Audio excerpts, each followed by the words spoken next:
Archives of Prasar Bharati presents the timeless treasure of golden era.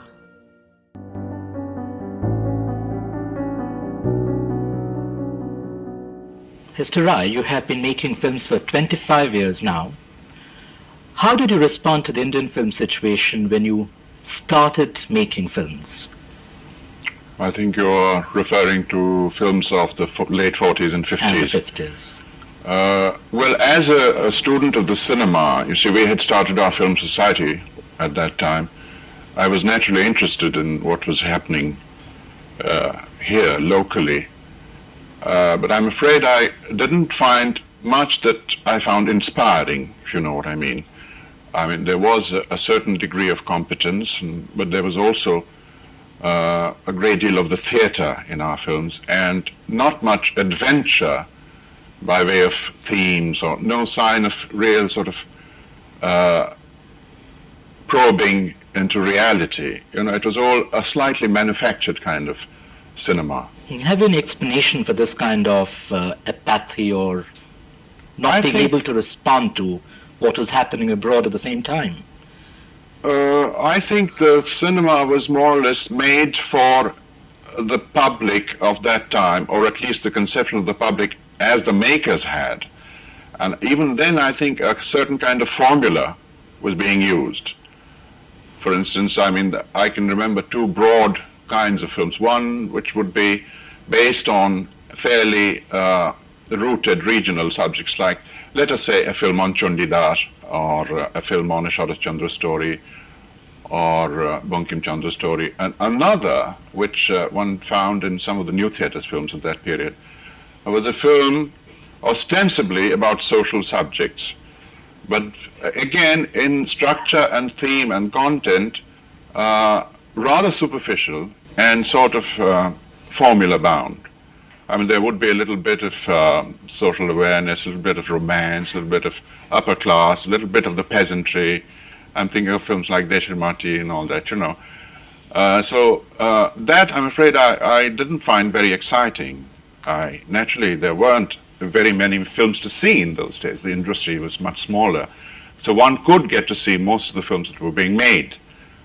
But I drew my inspiration from the films of the West. Definitely. What films in particular? Well, in my early days, of course, I was exposed primarily to American and British films. Mainly American, I must say. Hollywood. What? Hollywood. Well, Hollywood, yes, Hollywood. But a very good kind of Hollywood. I think 40s was a very rich period in Hollywood, when the big names that we know now, John Ford, Wyler, Capra, Lubitsch, and they were all working. And we can call it the classical period of the American cinema. And they were well-made films on interesting subjects, very, very well acted, edited, photographed. And one could learn, as a student of the cinema, one could learn a lot from them. And obviously I was lapping them up, and I learned my technique from just watching these foreign films. We were not yet exposed to the continental cinema to that extent. That came later. But American cinema, mainly.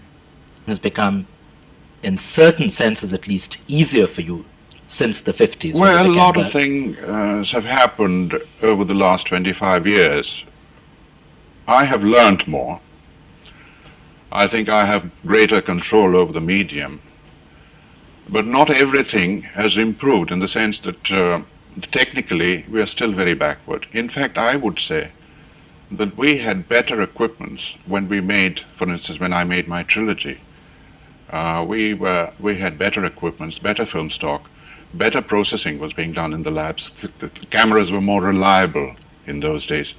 Whereas now, the studios are not nearly as well maintained as they used to be in those days. And some of the cameras, for instance, some of the cameras that we used at the time of Jal Shaghar or Parajito are still being used now. And we have to use the same cameras, you see, and they are obviously not performing as well as they used to in the old days. And the stock situation is a problem. So there are problems, you see. Perhaps it's easier for me to find a producer, find a backer. But technically, I think we are backwards now. We have gone backwards from that time, really. It's a very odd situation where one But would... I think you have more options now. Why don't you opt to go out of Bengal and do your films elsewhere? Why do you stick here? Well, I stick here because there is a sort of challenge in being able to make respectable films in the circumstances that we work here, and in the circumstances of privation, of lack.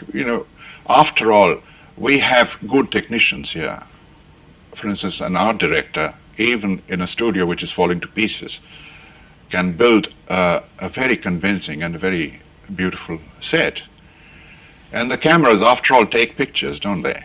And we have editors. We have editing machines which are very old, but one can still use them and edit films in them. And I have been making more and more films in color, as you know. Color is more reliable, although we don't have color labs here. But color stock is much more reliable, and we get our work done in Madras. So there is this continuing challenge. Of course, it's becoming a little difficult now. It's a bit too tough at times, I feel that. But again, I love working here. I love Bengal. I love there are still a lot left to do here by way of stories, themes.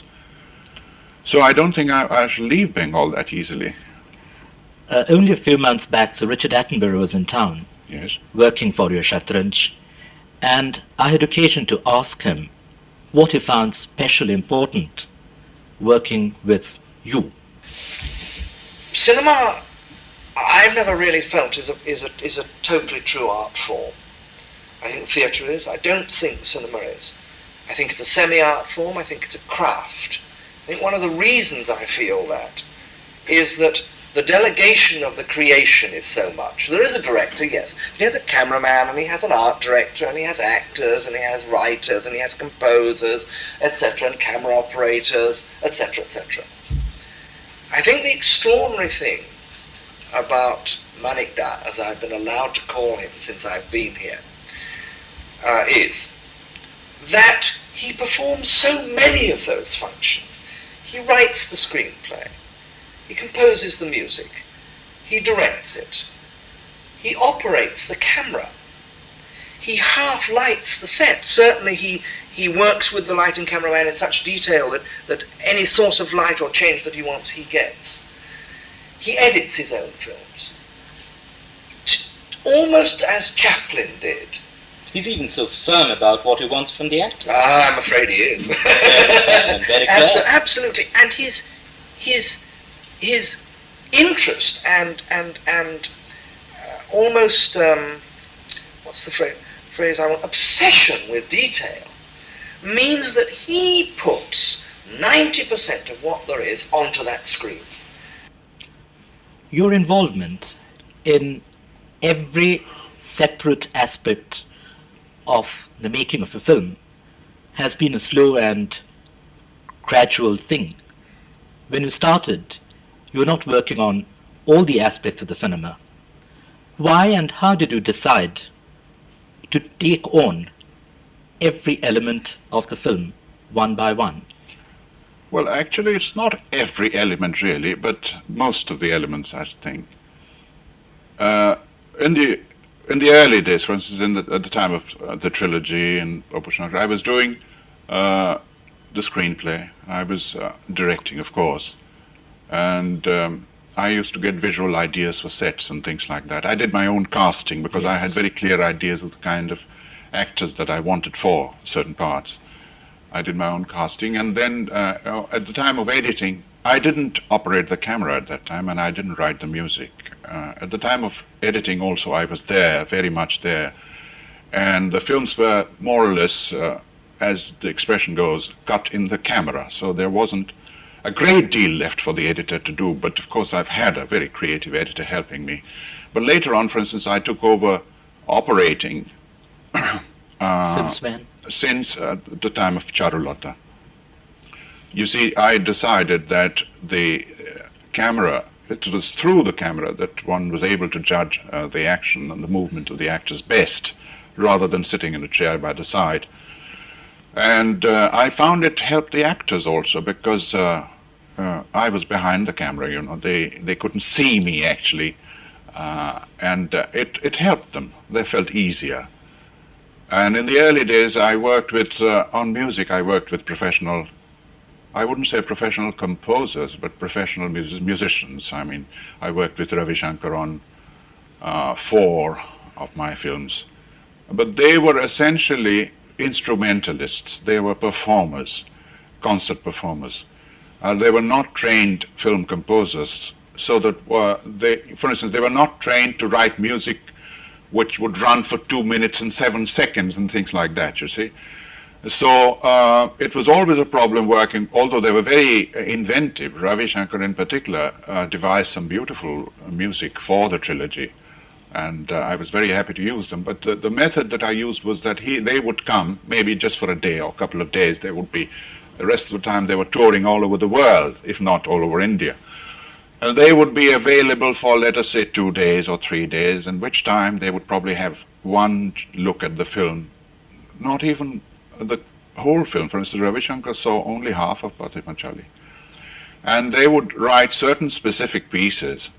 And the rest of the time, I was interested more in using their instruments. I was interested in Ravi Shankar's sitar. I was interested in Ali Akbar Sarod, and interested in certain ragas which I knew would fit certain situations. So I had them perform maybe for 3 minutes, 4 minutes at a stretch, various ragas in various moods and various tempos. And later on, it meant a tremendous lot of work in the cutting room for me, trying to fit the music with the scenes. So finally, in around 1960, at the time of Teen Konna, I decided to do my own music. Has the change or the variety of themes which you have adopted later been also a factor in this choice that you have to rely on your own music? In the earlier films, for example, you had more of a freedom, more of a going back into the romantic world of the village. And later on, you have been concerned with other forms and other sorts of experiences. Yes, that is true, because more and more I felt that I needed, for instance, when you are doing a theme which is concerned with urban, the contemporary urban society, you can't use conventional classical Indian music instruments like the sitar and sarod. They just don't go with the theme. So I decided to use a combination of Western and Eastern instruments, and I had always been interested in Western music, and I was also familiar with the Western style of notation. So I decided, and since I was getting too many ideas of my own, it's not always very satisfactory to have to dictate great musicians like Vilayat Khan and Ali Akbar. And it threatened our friendship on a personal level, so I decided to do it on my own. And now more and more I use less and less music, I find, because I can use the mixing facilities have improved, and I can use a more creative soundtrack whereby one can use actual sounds almost as you use music to suggest moods and things like that. Would you give some instances, or maybe one instance of what you call this creative use of sound in your recent works? Something that has satisfied for you? instance, in a city story, you can use in a Calcutta story in John Arun. Actually, the city itself provided the noise of traffic and that sort of thing, and it's provided the mood building soundtrack. You know, I can't think of any specific examples offhand, but in Oshani Sanket, which one could well have used folk music in abundance. But I prefer to use bird noises, I prefer to use the sound of denki, you know, Right. that sort of thing. And I prefer to use wind noises and other extraneous. I used one particular bird, the woodpecker, which I recorded. I was lucky to be able to record one. And it comes at a very crucial point when Moti dies, you know. At that point, when she is lying on the ground with her staring eyes, and hold the camera for about 5, 6, 7 seconds on that face, we can hear the woodpecker going, which is a very shrill, rather alarming kind of, rather eerie sort of sound. And I felt that use of music would sentimentalize the scene, so I decided to use this, which was also a realistic sound as well as a kind of a stylization of Symbolic sound. also at a certain level. At one time, your films were associated with actors that you had discovered and molded for your films. But you have actually dealt with all sorts of actors, with old professionals, veterans, newcomers, artists that you have discovered, children, even animals in certain cases. How have you worked with these various sorts of actors? Have you followed any single method, the kind of method that Soumitra describes, or have you adopted various methods for the various sorts of actors you have handled? Well, actually, I started using professionals fairly early on, if you remember, because after Pater Pacele and Aparijito came Porospator and You had Jal Chaghar. Tulsi Chakraborty So I and had Chobi Vishwas. used Tulsi Chakraborty and I had used Chobi Vishwas. Chobi Vishwas was a very, very special case because he was really a very, very big professional actor at that time, probably the biggest character actor on the Bengali screen of that period. And I had some problems in the early stages, like for instance in Jal Chaghar, in the portions which show him as a young man, he insisted on doing his own makeup, which was, I'm afraid, 100% theater makeup. And being a newcomer, a comparative newcomer, and being new to Chobi Vishwas, I couldn't do anything about it. So all that portion which shows him as a young man remains a very theatrical sort of makeup. That stays in the film as a blemish. But I got used to Chobi Babu and he got used to me in a very short time. And when I made the second film with him, Devi, he was so cooperative, and so one uses different methods with different actors. One with professionals who are competent. Another method with professionals who are not so competent, where you handle them almost as amateurs. That has happened too. And a third method with newcomers who are talented, and a fourth method with newcomers who are not talented, whom I cast for their face and voice, perhaps, just for these two qualities which fit a certain character. And yet a fifth and sixth methods, fifth with gifted children and the sixth method with not so gifted children. So I have used all kinds, and I still keep on using all these six methods for my actors. There are directors who insist that they would not like to involve their actors in the making of the film in any way. They would give instructions, they would pass orders, and it is for the actors to work out the things.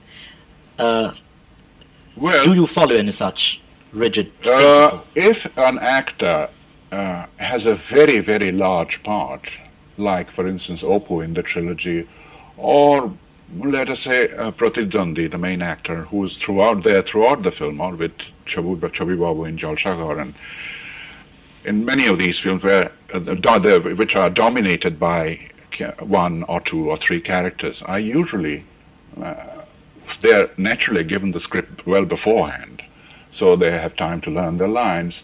And in addition to that, if they show an interest in discussing the part with me, to find out the motivations, to be more clear about how it should be played, I'm perfectly willing to oblige them, and I do that. I have had sessions with various actors, even with Richard Attenborough before he actually started shooting. We spent a whole day discussing the part together. So that is there. But some actors have not shown any interest, in spite of the fact that they have been given very large parts, big parts to play. For instance, Shoilin Mukherjee in Charulata. He said, Manikda, you just do what you like. I don't know anything. Of course, he was just being modest. But this has also happened. And so, since I usually have the film in my head, the whole sweep of the film in my head, and I know what kind of emphasis an actor has to put in certain specific scenes, So even if they are not willing to discuss a part, I'm not terribly concerned, because I think I'm in a position to guide them at all stages. When you work on your scripts, do you have similar dialogues with the authors when they are available? I don't mean the dead authors on whom you work, but the living Well, authors. if it has happened in not many cases, because I started with dead authors, and the first living author that that was Parashuram, Parashpatra, and when I had prepared a treatment, I went and saw him and told him what kind of little sort of inventions of my own that I was going to put into the film, and he was terribly excited and very, very happy. And with Tarashankar, it was a different experience, because I told Tarashankar Babu that I would like to make a film of Jalshagar. He said, "All right, I'll do the screenplay for you." And I said, "Well, certainly. I would love you. It would be wonderful if you could do the treatment." Then he started doing a treatment. And when he had finished about 3 chapters, I found that he was writing an original story, completely original story, which had almost nothing to do with the short story. So I said, "No, Tarashankar Babu, I'm interested in your short story, so let me do a treatment." So that was that. But I never had a chance to discuss with him after the film opened what he thought of the film. But then I've discussed the films with projects with Narendranath Mitra, for instance. He entirely approved of Mahanagar. And by and large, Shankar has approved of his treatments. But I think an actor really would ideally prefer a literal translations of their stories. And I can sense that there is a certain element of dissatisfaction, even in their approval. I've noticed that. But this doesn't apply to all the writers that I'm thinking of. For instance, Shunil didn't like his version of, my version of Aranyadin Ratri, but he wholeheartedly approved of all the changes that I made in the next film that I did, Pratidandi. And, well, this has been more or less the case. Has your attitude towards the actual original works been the same when you have been working with Rabindranath's script, or with Vibhuti Bhushan Banerjee's script, or with the more contemporary authors? Well, it's not that one makes changes because just for the fun of it. I mean, it's one usually has a much more serious reason for it. And I personally can't think of a single instance of even a classic which has been translated successfully into cinema as being totally unchanged from its original form, because a writer, an author, doesn't write with the film medium in mind at all, and I think certain changes are inevitable. Even with Rabindranath's, even a small story like Postmaster, I had to make certain rather significant changes. For instance, at the end of Postmaster, the girl, little Ratan, falls at the feet of the postmaster and sort of beseeches with him not to go away, or at least take her with him. But I felt that it was a bit Victorian. It might sort of spill over on the screen. It might seem over emotional or sentimental. So I had her suffer. I had her go through these pangs of, to the same emotion of suffering, without actually having her fall at his feet. Those changes one has to make. This is a small but significant change. You see, it is an introduction of my attitude into the story as a contemporary artist, you see. And the same thing with Nostoni also, which structurally, which had marvelous moving elements and a beautiful interrelationship between the 4 or 5 main characters. But it just didn't fall into a cinematic pattern, and I had to make necessary modifications. And this one, I'm afraid, we don't have the tradition of cinematic novel writing here as much as they have in the West, After you make your script, which I know you do you do quite elaborately with great thinking going into it. It's a long process usually. But after you have made the script and you go on to make the film, how far do you move away from the script? Do you improvise a lot? Well, one improvises quite a bit on location, I find. I have found this. In the studio, you are already, your set is pre-planned and you have 3 walls, or 4 maybe, very seldom, but it's usually 3 walls, all the props in place, and all the movements and etc. are fairly well pre-planned. But on location, you have to make modifications. For instance, a change of climate, a change of weather, a sudden wind rising may dictate a different camera setup.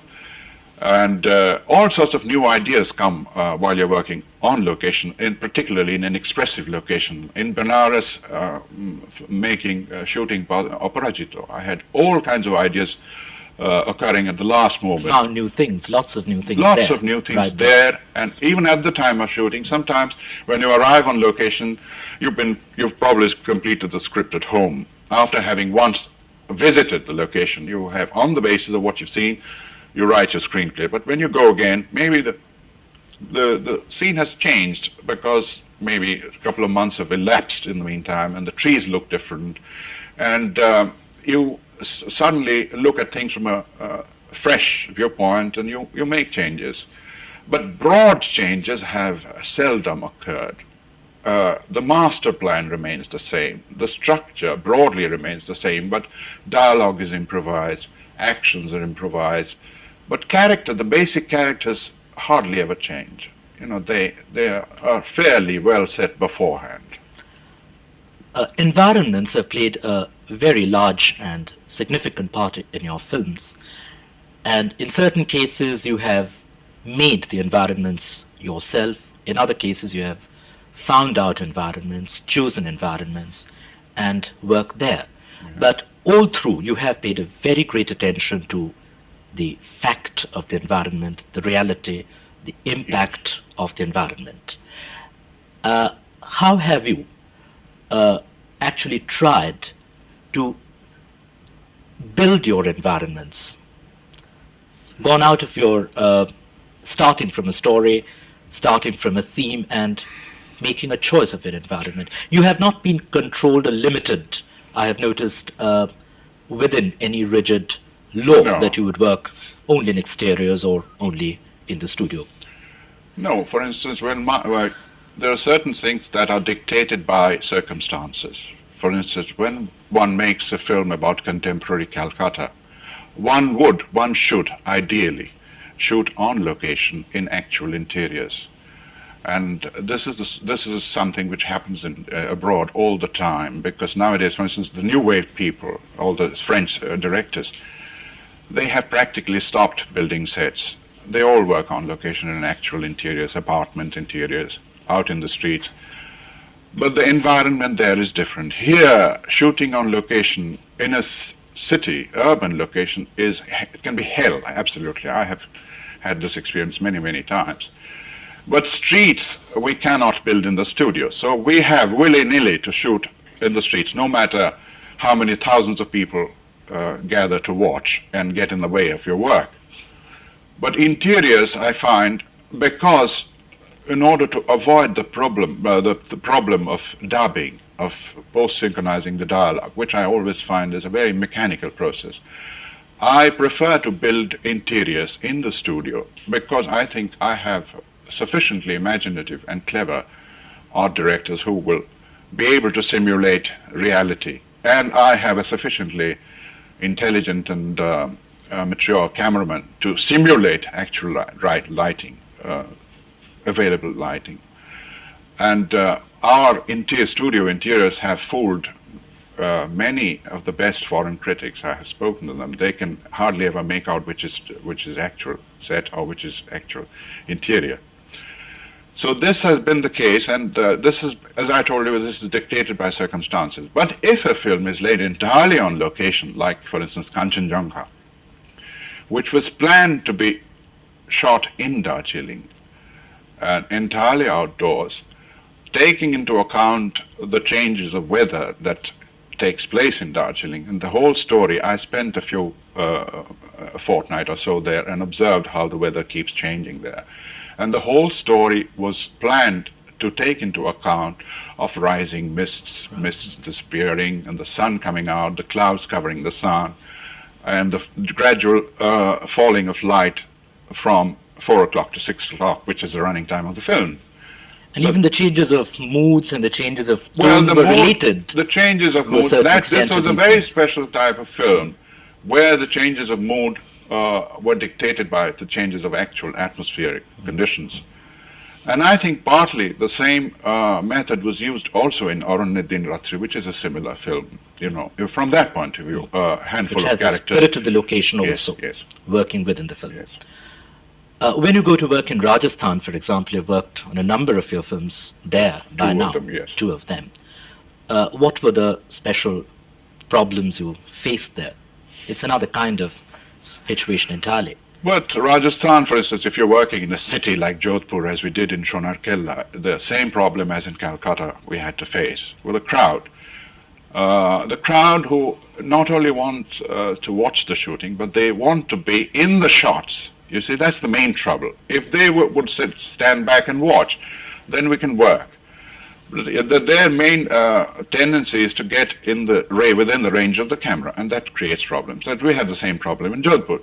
But shooting for instance, in Bikaner, or certainly in Jaisalmer, was very, very simple from that point of view, or in the middle of a desert. It's like shooting in the studio. You have everything under control.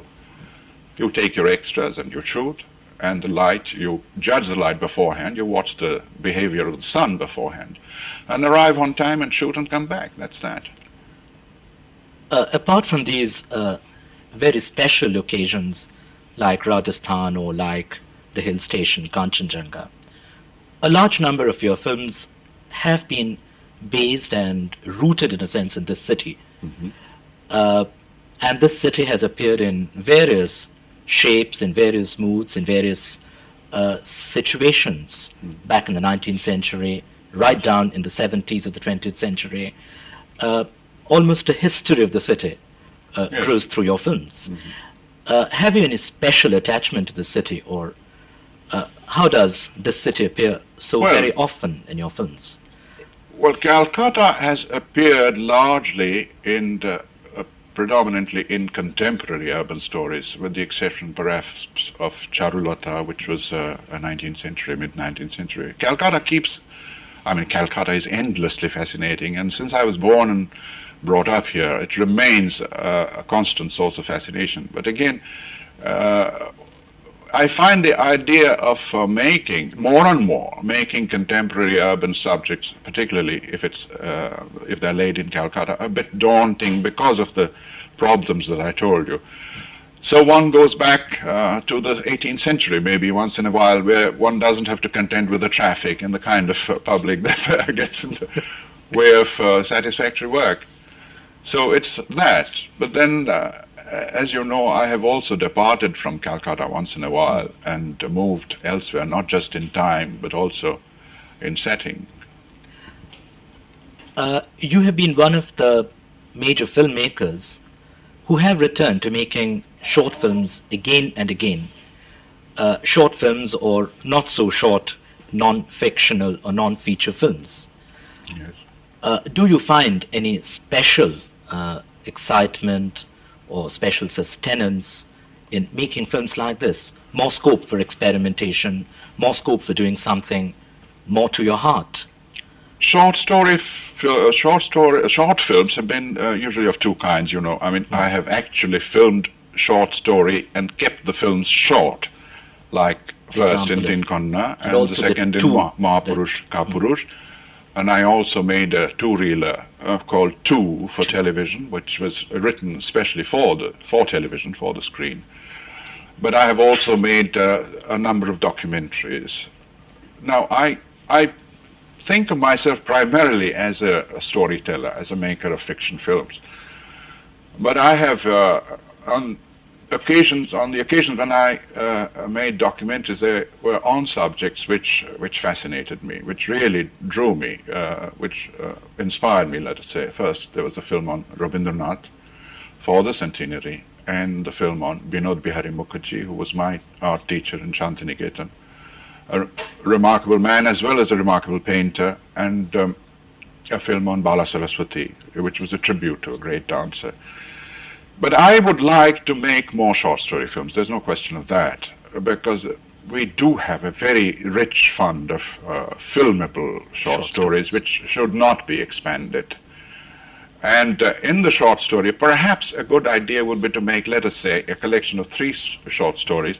One told very fairly conventionally, the long one which comes at the end, but on the other 2, one could make experiments, because it's difficult to make experiments on a large scale in a big film, because the audience, I'm afraid, remains still pretty backward, judging by the success of some of the recent films.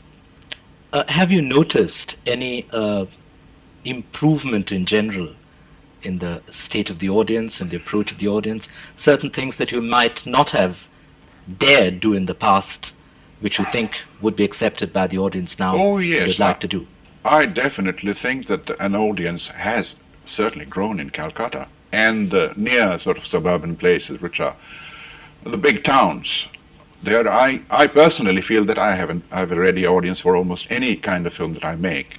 Anything that I make will have a 6-week run, let us say, playing in 3 theaters. And this obviously reflects a growing interest in my work. And since my work itself has changed and over grown. the years, for instance, in Pratidandi, I tried out all sorts of narrative devices. Even in John Oren, I tried a very sort of ruthless kind of approach, a very a cynical almost approach. And a very stark approach. Very stark approach, which worked, which went down very well. And I'm very, very optimistic about the state of the audience here, there's no question, although the fact remains that some very, very old-fashioned films are still very, very successful. I think a departure also, something new, which also at the same time tells a story, a significant story, let us say, in a comprehensible, where the communication is effective, should do well. So what are the dangers or what are the hindrances that you face now? If you think that the audience has improved?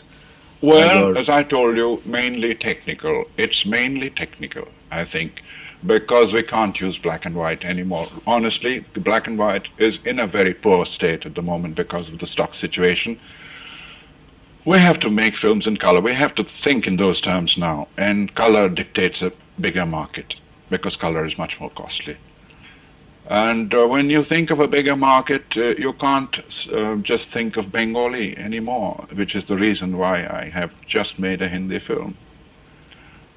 Now with this Hindi film, do you expect that it will make a real breakthrough and a dent into the large, massive Indian audience that still remains generally unresponsive to the new Indian cinema? Well, it remains to be seen. I don't think this is a film for the Sholay audience, frankly. No, because it breaks new ground. I think it's, I've used Prem Chand's story, which is a short story, where there is a mention of the political event in the background, the annexation of Oudh. But 50%, almost 50% of my film is concerned with the political event itself. And the two things run parallel. The short story, Prem Chand's original, to which I have stuck fairly closely, I think, and the political event, which is, it's like a A-B structure.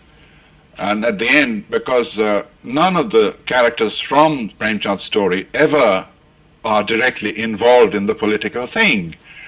But at the end of the film, the thematic link is made very clear, so that it becomes a unity. And I don't think this structure has ever been tried here before. So it is, in a sense, an experimental film. But it is also, I think, a simple film, basically a simple film. And it uses some very well-known and popular Bombay actors who have done marvelous work, I think. I really did enjoy working with these actors and actresses. So, but one waits to see what will happen. Over these 25 years, you have worked on a wide variety of themes, styles, genres. You have done children's films, fantasy films, realistic films, films based in the 19th century or even an 18th century situation, films right in the 70s, the entire range. Do you still think you have other themes, other genres that haunt you or excite you occasionally, things that you would like to do in the future? Yes, there are a few things which haven't been done yet. For instance, I've always wanted to do an epic. I had been fascinated by the Mahabharata, and I'm still fascinated by Mahabharata, but I don't think the whole of Mahabharata can be tackled. So perhaps a segment of an epic, a segment of Mahabharata I'd do using our tradition of stylization, perhaps using the Kathakali. I really haven't got a very clear notion of what I want to do, but I definitely do want to do an epic, a story which everybody knows from beforehand. That is something which I want to do. What are the segments that have... Well, I think one can make a film on the dice game itself. Just the dice game can make an entire film. The main problem with Mahabharata is the characters. I mean, if one thinks of an Indian audience, then there's no problem, because everybody knows who Karna is and who Bhishma is, etc. But I'm afraid a film of this nature has to be planned for the world market. And there, the relationship of the characters will create tremendous problems. Tremendous problem, because unless you address a person as uncle, for instance, at least 3 times, he's not uncle. I mean, this is one of the things that one learns over the years. That, and perhaps I would like to do a folk tale at some point. Very much I'd like to do an authentic folk tale, not Gopi Gain, but an authentic folk tale, perhaps based on a Mohammed Shingitika ballad, in a very, very simple style with very, very little dialogue, but using again Bengali folk forms. I'll continue to make children's films from time to time, that I know. I have decided to do that. And perhaps an English language film involving Indians. Because, you see, if you have people of different provinces getting together in a situation, English is the only lingo that they can use. And that kind of English language film, where the language itself would be used creatively, maybe one person will be very difficult, we're very sort of unvocal because of his lack of command of the language. Another would be very fluent, another would use a certain strong Indian accent. That sort of a situation. It's still very much at the back of my mind, but I don't know what. So there are still a few. You had a plan to do a science fiction film. Have you Yes, stopped indeed. it? I was forgetting about that. That I would very much like to do, but again, that is a question of resources, technical resources. Because now Kubrick's 2001 and a few other films made since then have set such a high standard. And have extended the horizons of science fiction to infinity. There's no question of making that kind of a science fiction film here in Bengal. But the idea that I had originally was more of a metaphysical sort of science fiction film, not involving so much technical expertise and perfection.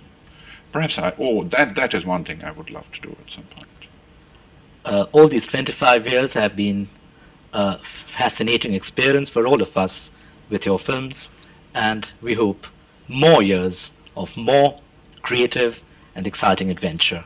Thank you very much. Thank you.